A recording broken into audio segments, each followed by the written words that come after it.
Resumiendo un poco, como hemos visto hasta aquí, la realidad para Santo Tomás se puede conocer de forma objetiva y absoluta, mientras que para Guillermo de Ockham se conoce solo de forma subjetiva, es decir, limitándose solo a lo que observa un sujeto, por lo tanto también de forma relativa. El primer problema que ocasionó el nominalismo fue cuando se volcó su interpretación a los asuntos de la fe, debido a que el relativismo minó los dogmas y la moral cristiana, entrando en contraposición con la tradición y el magisterio de la Iglesia. Esto generó una serie de movimientos heréticos que, ayudados por las circunstancias históricas, no solo ocasionaron problemas dentro de la Iglesia, sino que culminaron con un cisma que perdura hasta el día de hoy. Mientras que, por otro lado, permitió la separación entre fe y ciencia, donde esta última lentamente se convertirá en una nueva religión para la fe de la gente. Los movimientos heréticos nominalistas impregnaron de subjetivismo y de relativismo a algunos sectores de la sociedad. Como dijimos, esta filosofía fue bien tomada por la burguesía, debido a que le permitía lavar sus conciencias frente a un estilo de vida donde empieza a primar más la especulación por sobre el trabajo y el interés por sobre el mérito, resquebrajando una estructura social en equilibrio como la estamental para ir reemplazándola por una nueva donde prima la concepción de clases. Por otro lado, también será muy bien recepcionada por algunos reyes, que querían librarse de la observancia moral del pontífice para actuar más libremente en cuestiones de Estado. Y como estos, también la cultura renacentista absorbió estas ideas y las transmitió. Nada más mencionar en el Humanismo, el libro El Príncipe de Maquiavelo, quien se atreve a expresar una doble moral separando la de la persona del rey de la de su función como rey. Y con la utilización de una frase que se volverá tristemente célebre, el fin justifica los medios, justifica y limpia su conciencia. Esta idea no solo la vemos plasmada dentro de la política, sino también dentro de la sociedad. Y de esta forma vemos cómo comienza a ser desplazado el héroe por el antihéroe, como por ejemplo en la obra El Lazarillo de Tormes, que, aunque anónima, pertenece a esta época, comenzando una lenta transformación que convertirá a los victimizados en los modelos sociales, justificándoles cualquier motivo, en contraposición de quien se juega por la justicia, el bien y la verdad, que pasan a ser personajes sospechosos.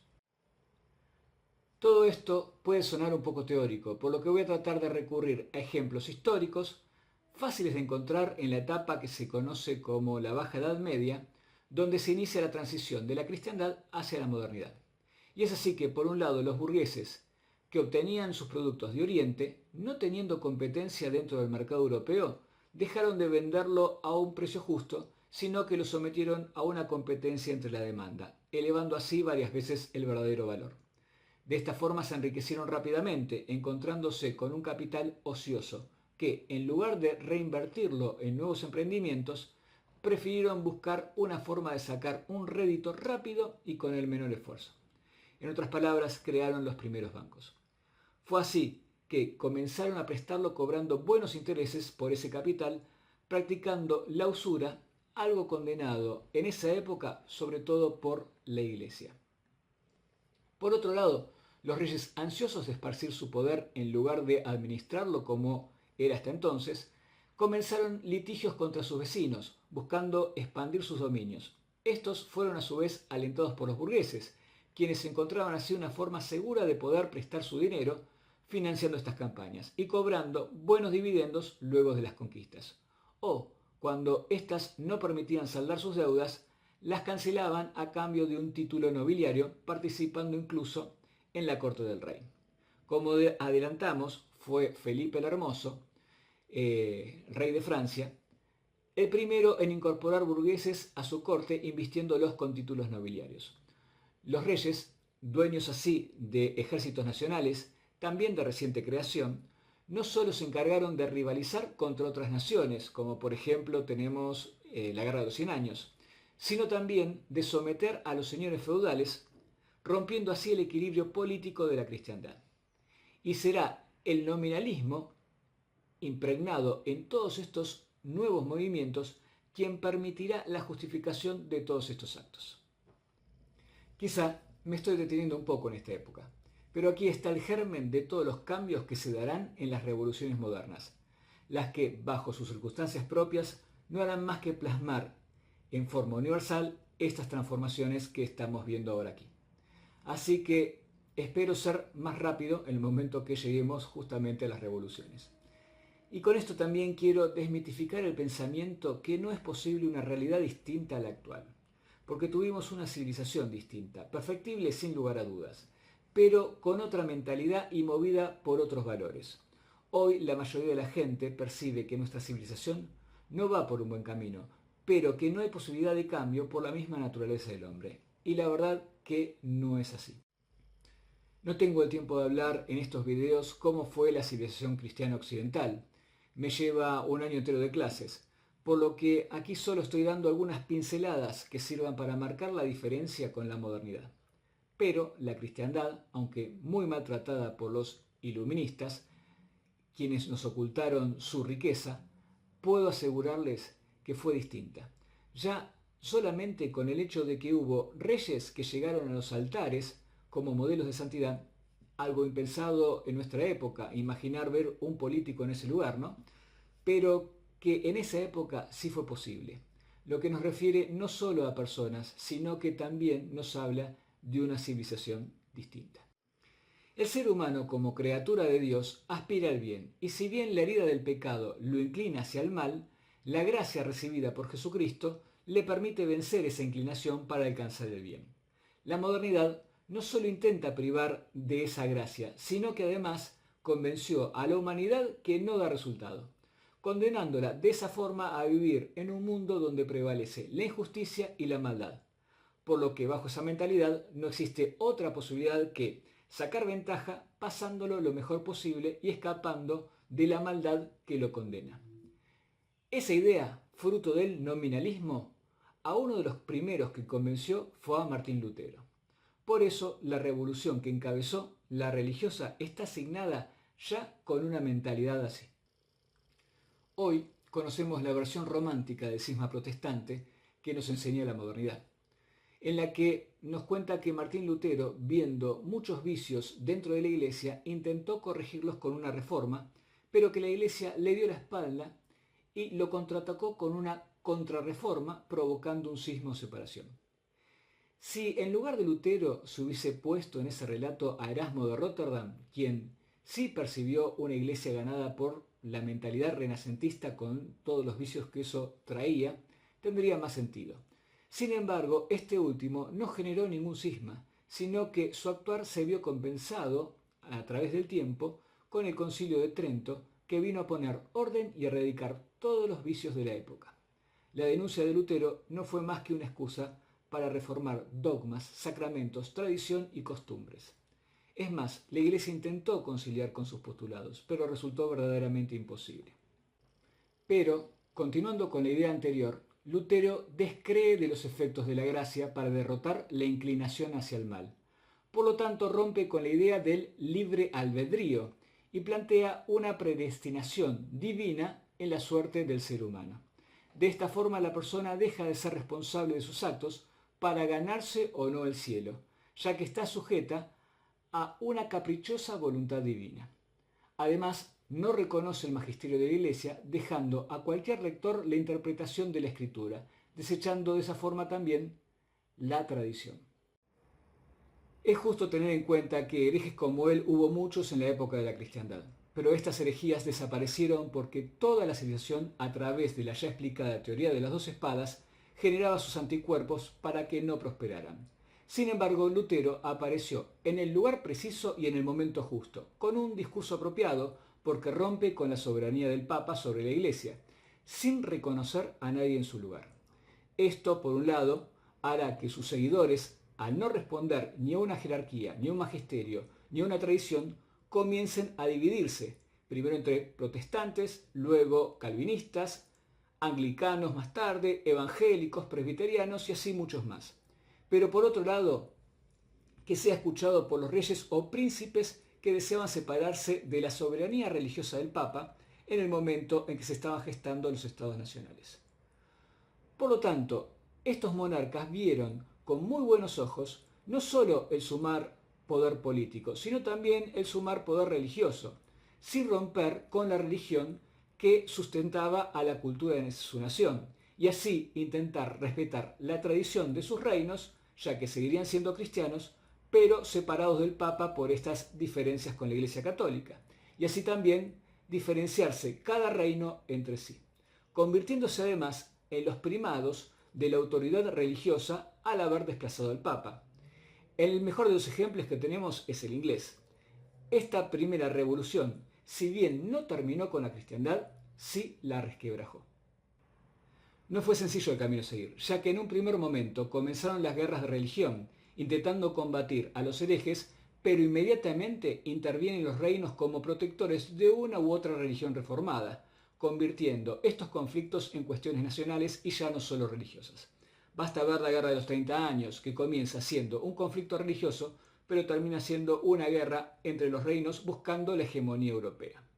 Terminados estos conflictos, muchos reinos europeos tendrán su propia religión cristiana, dependiendo en la mayoría de los casos de su príncipe o monarca.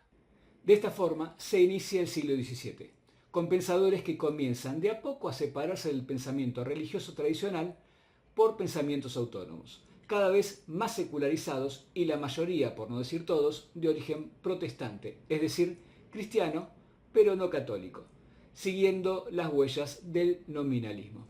Y es de la mano de la filosofía que a partir de Descartes, quien afirma que piensa y luego existe, donde se ve la separación entre fe y razón, desechando la primera y ensalzando la segunda, en donde todo principio y vínculo humano responde solo a cuestiones racionales y ya no a creencias, motivo por el cual todo pensamiento se funda pura y exclusivamente en la razón, en todos estos pensadores. Y es por eso que, a partir de él, todos los pensadores modernos en estos primeros siglos continuarán con esta premisa. De hecho, ya vemos en el siglo XVIII cómo todos los nuevos filósofos se llamarán a sí mismos iluministas, es decir que pensarán y analizarán el mundo guiados solo por la razón, en menosprecio de la fe cristiana. Tampoco tuvieron ningún prejuicio en ocultar realidades para justificar sus ideas. El ejemplo más claro lo tenemos con la división del mundo en edades y, como ya hemos explicado, donde radicalmente menosprecian la cristiandad. Pero aquí me quiero detener, porque en el año 1717 se produce otro hecho de enorme trascendencia para esta nueva civilización, que suele pasar desapercibido en los libros de historia por lo general. Y es que en ese año, en Inglaterra, se conforma la actual masonería.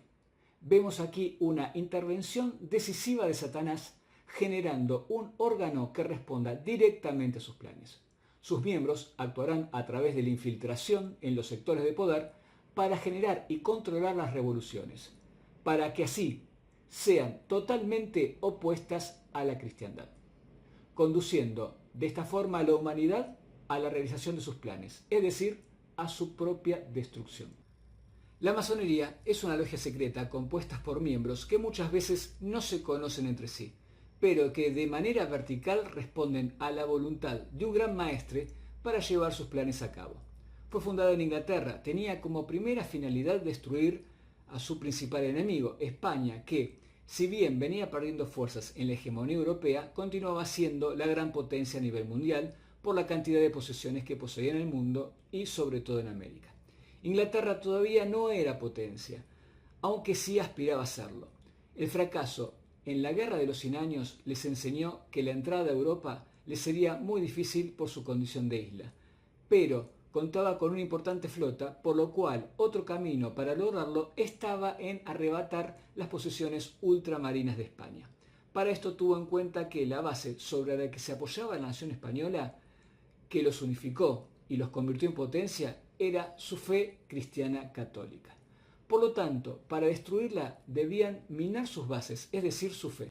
Razón por la cual surge inmediatamente el segundo objetivo, que será destruir la Iglesia Católica. Y con estos dos objetivos penetran en Francia, donde tendrán una participación importante, sobre todo en la captación de los pensadores iluministas. El primer objetivo comenzó a cumplirse en forma rápida, por lo tanto, pronto el segundo objetivo reemplazará al primero, convirtiéndose en su prioridad. Ya no solo destruir la Iglesia, sino también la cristiandad, reemplazándola por la modernidad, con valores totalmente opuestos a la civilización anterior. Por otro lado, guardan bajo secreto una forma de conocimiento gnóstico para diferenciarse del conocimiento que tiene el mundo, aplicado de la misma forma que utilizó la serpiente para seducir a Adán y Eva y que culminó con el rechazo a Dios y la adoración a Satanás. Es increíble, pero el demonio ni siquiera tuvo que molestarse en buscar una nueva forma de seducir al ser humano. Utilizó los mismos argumentos que hicieron caer a la humanidad en sus orígenes.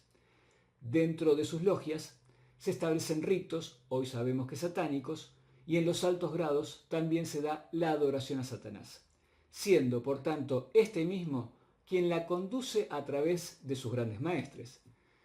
Por medio de estas se planificó y se llevó adelante las revoluciones, infiltrándose en todos los organismos de poder de las distintas naciones, y hoy también lo hace a través de la infiltración en los organismos internacionales.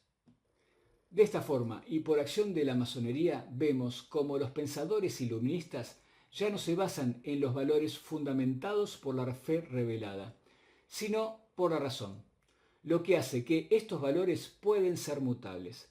La mayoría de estos filósofos serán agnósticos, es decir, que creen en la existencia de un Dios creador, pero desentendido del mundo, que lo deja a la suerte de los seres humanos, y por lo cual el destino dependerá pura y exclusivamente de la razón de los mismos. Dicho de otro modo, Cristo deja de ser la luz del mundo y su lugar pasa en un primer momento a ser ocupado por la razón de estos filósofos. De ahí el término de iluministas. Entre estos se destacan Hobbes, Rousseau, Voltaire, Montesquieu, entre muchos más. En su mayoría franceses, que pensarán un mundo ausente de Dios y lo divulgarán a través de la impresión y la distribución de la enciclopedia. Estos pensadores iluministas se llamarán a sí mismos liberales, debido a que el fundamento de sus ideas está apoyado sobre la base de la libertad individual.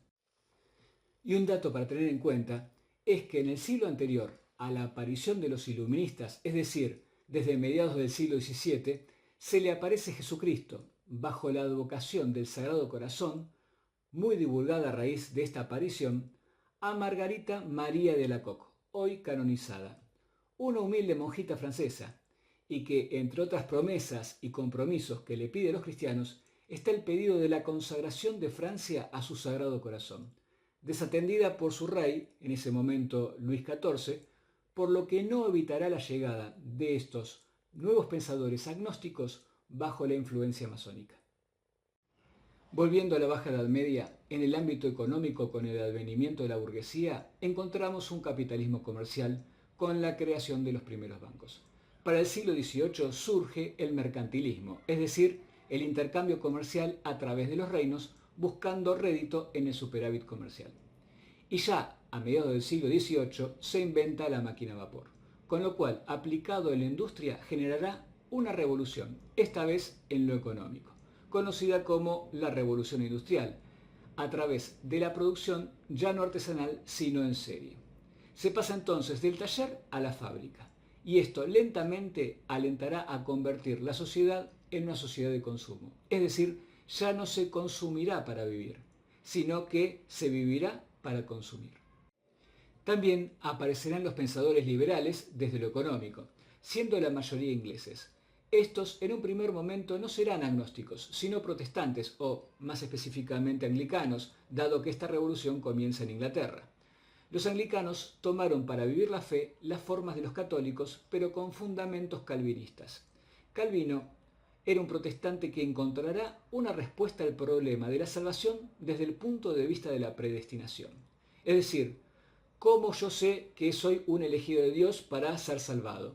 A lo que él se responde: si me va bien en la tierra, es decir, en mi vida, en mis negocios, es una señal de que soy un elegido, y sin ningún compromiso a cambio. Si ese compromiso existe, es en virtud de mi respuesta a Dios, pero no lo necesito para ser salvado. Los pensadores liberales van a llevar esta ética a sus empresas y a los estados.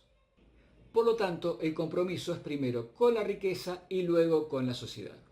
Todos estos pensamientos filosóficos, políticos y económicos serán tomados por los burgueses e intentarán llevarlos a cabo en la Revolución Francesa, para ya no solo tener el control económico, sino también el político. Con la Revolución Francesa vemos cómo los burgueses desplazan al rey y la nobleza tomando el poder político y llevan a cabo las reformas promulgadas por los iluministas, iniciando una persecución a la Iglesia, la que, variando las circunstancias y la intensidad, no se detendrá a lo largo del tiempo, y también, a diferencia de lo que se nos cuenta, una vez conseguido el control gubernamental, debieron imponer a la fuerza esta nueva realidad en toda Francia, ya que la resistencia fue generalizada en muchas regiones del país, razón por la cual, pocos años después, se da la restauración de la monarquía. Pero esas ideas prendieron en varias partes del mundo, por lo que fue solo cuestión de tiempo para que los burgueses se quedaran con el poder, tanto en Francia como también en el resto de Europa a lo largo del siglo XIX y XX. Y aquí me detengo para hacer una nueva salvedad. Como hemos visto, el relajamiento moral comenzó a partir del siglo XIV por la conducta de los burgueses y algunos nobles, sobre todo aquellos que frecuentaban las cortes, encontrando su justificación a través del pensamiento nominalista. Pero este relajamiento moral no se dio en toda la sociedad, sino que en los sectores que hemos mencionado. Y tampoco fue igual en todos los países. La inmensa mayoría de la población conservaba los valores y las costumbres cristianas. No se vio muy afectado el comportamiento y la moral en los campesinos ni en los señores alejados de las cortes monárquicas. Tampoco era igual la corte francesa de la corte española. Con esto, lo que quiero decir es que la cristiandad continuó en la mentalidad y en la conducta de la mayor parte de las personas, y no así en los grupos que mencionamos con anterioridad. Por lo tanto, si bien vemos cómo se impone la modernidad, su efecto en estos momentos se da con cambios de estructuras, pero no con el cambio de mentalidad todavía. Recién en el siglo XIX, estos cambios comienzan muy lentamente a afectar las costumbres sociales. Volviendo a la Revolución Francesa, los primeros objetivos que se van a llevar a cabo son, por un lado, la secularización de todos los órganos del Estado, bajo una cosmovisión desacralizada y antropocéntrica, y por otro, el cambio en la forma de gobierno, ambas emanadas del pensamiento iluminista. Para comprender esto hay que tener en cuenta lo que venía ocurriendo en los últimos 2 siglos, es decir, en el siglo XVII y XVIII. Si observamos la monarquía, vemos que desde la Baja Edad Media comenzó a acumular poder, transformándose primero en lo que se denomina una monarquía autoritaria, con la implementación de la burocracia, dado que toda cuestión de Estado comienza a pasar por las manos del rey. Pero a partir del siglo XVII se transforma en absoluta, es decir, que la concentración de poder en la figura del rey crece exponencialmente, y en el siglo XVIII en absolutista, donde ya el rey dirige el Estado de acuerdo a su voluntad, porque recibe la corona por derecho divino, es decir, que se ha convertido en rey solo por voluntad de Dios, y es por eso que solo respeta la doctrina católica y no le debe nada a sus gobernados, a tal punto que llegó a identificar su figura con la del Estado. Por otro lado, la jerarquía eclesiástica en los últimos 2 siglos, luego del cisma protestante, buscó protección bajo el ala de los reyes católicos, cediendo así el lugar que ocupaba en la sociedad y quedando muy ligada al accionar de estos reyes. Es para tener en cuenta que no encontramos en esta época ni papas ni reyes canonizados. Sin embargo, sí podemos destacar la acción de las órdenes religiosas, sobre todo en la evangelización de América, destacándose en su labor los jesuitas, luego perseguidos por los masones y expulsados por esta razón de casi todos los reinos. Aquí me detengo con una reflexión. En un video anterior vimos este cuadro que nos indica cómo se jerarquiza y ordena la vida. Bien, luego de este proceso que hemos explicado hasta aquí, observamos cómo se revela la razón por sobre lo natural, desentendiéndose o librándose de ella, para ocupar la parte superior de esta pirámide. Y a partir de este momento, la vida comienza a entenderse y jerarquizarse ya sin la parte sobrenatural constitutiva del hombre, es decir, se produce una mutilación y se entiende y festeja como un avance o progreso.